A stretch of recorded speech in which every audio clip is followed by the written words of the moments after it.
So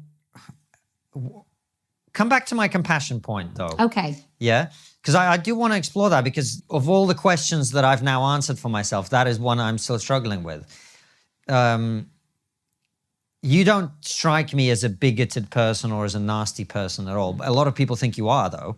And I know now why that is, because you refuse to bend on things that matter, right? That's why people consider you a nasty person, because you say it like it is on a subject that most people are very uncomfortable with, right?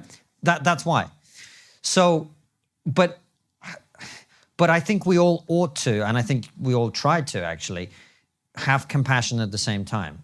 So how do we, the language and the conversation seems extremely polarized. Is there any way that this conversation can be had in a more healthy way, or do you just feel like it's a war and you have to win? How can I put this? Because in a war, compassion is not a virtue, it's a vice. Yeah. Right? You have to win. Well, I do feel I do have to win. Yeah. Because what is at stake is phenomenal and just horrific. So, for example, the word woman. I was in a meeting the other day, and women who would call themselves feminists, like proper radical feminists, use the words female people instead of woman. Now, I can only imagine the reason she felt she had to use female people is because the word woman would sound too coarse, too forthright, too exclusionary. And so she didn't use it. Now, the reason we can't talk in terms that you maybe feel it doesn't show any compassion is because we've lost some of the words that we should be able to use for this. Now, I think a man that can't go out or just feels that he needs to live as something else, whatever that might mean to him. Do I feel compassion for any human who, I think they're probably wrong that will end their suffering, but who am I?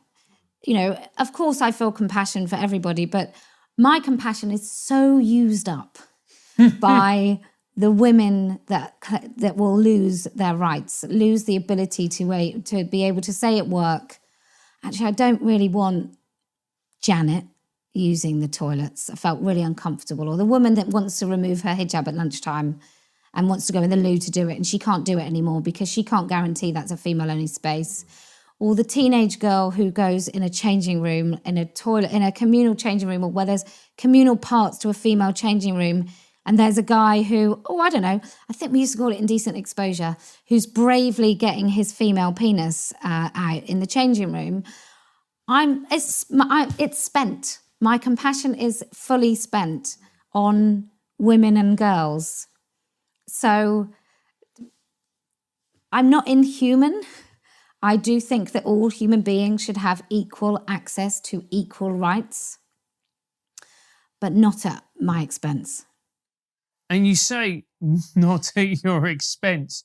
What's going to be the end game, do you think, if you say that the war is lost, if it is a war? Look where we are. We've got rapists in women's prisons. Let's look at America. So America is, so I sell merchandise and raise awareness, and I've sold merchandise to a quarter of the countries in the known world. So I think it's quite a global issue for women. 25% of all my stuff goes to the USA. In America, in Californian prisons, there are pregnant women who have probably had pretty awful lives in the prison population who are impregnated by other women that are in the prison population. Those women aren't allowed to know. So they sleep about 8 in a room in American prisons. Those women aren't allowed to know that there's a man coming into their prison cell. And there's also men going in with HIV into women's prisons. And that person's human rights to not let anybody know they've got HIV completely supersedes the women's rights to know that somebody is coming in with HIV. So we could be there. We could be where America is, where they slice off the breasts of like 13-year-old girls. 15, you can do it without your parents' consent in Oregon. We could be like Canada, where they'll take your kids away if you don't affirm their so-called gender. I think Jordan Peterson said about the compassion thing, is it ultimately compassionate to lie? And I don't think it is. I think a really brave, kind thing, and like I say, I've got kids. The kindest thing I do for my kids is not necessarily give them what they want. And I still love them and adore them. But, if my son wanted to get up every day and have like a 200-gram bar of chocolate for his breakfast, I'm not going to allow him to do that. And that would be an act of kindness and compassion.